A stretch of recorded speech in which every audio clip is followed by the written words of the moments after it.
The SL-1 reactor, also known as Stationary Low-Power Reactor Number 1, was a reactor situated at the Idaho National Laboratory. It was a part of the nuclear power initiative of the United States Army, intended to supply electricity to isolated installations.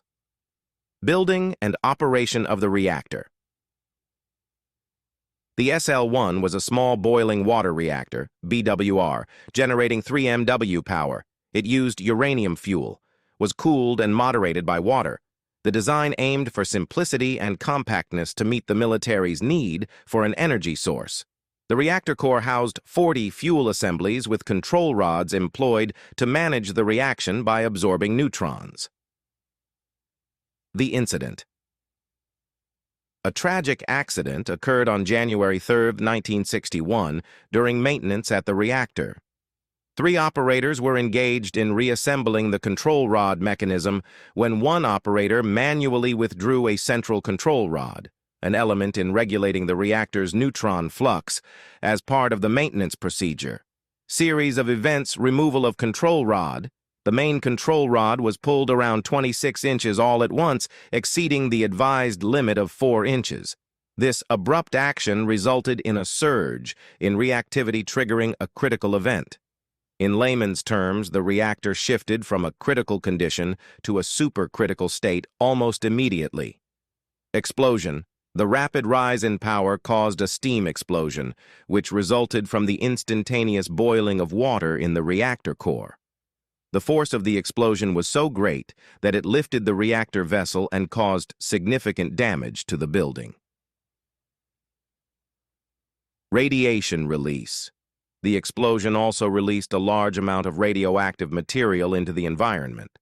The 3 operators in the reactor building were exposed to lethal doses of radiation and were killed almost instantly by the force and heat of the explosion. Aftermath and investigation. The SL-1 incident remains one of the most serious nuclear reactor accidents in U.S. history. The investigation revealed that the root cause was the manual withdrawal of the control rod beyond safe limits. It was later determined that a combination of human error and possible mechanical issues with the control rod mechanism contributed to the accident. Impact on nuclear safety. The SL-1 incident led to significant changes in reactor safety protocols. Improved training for reactor operators, enhanced safety systems, and stricter control rod handling procedures were implemented to prevent similar accidents in the future. The incident also highlighted the need for better understanding and respect for the potential dangers associated with nuclear reactors. Conclusion.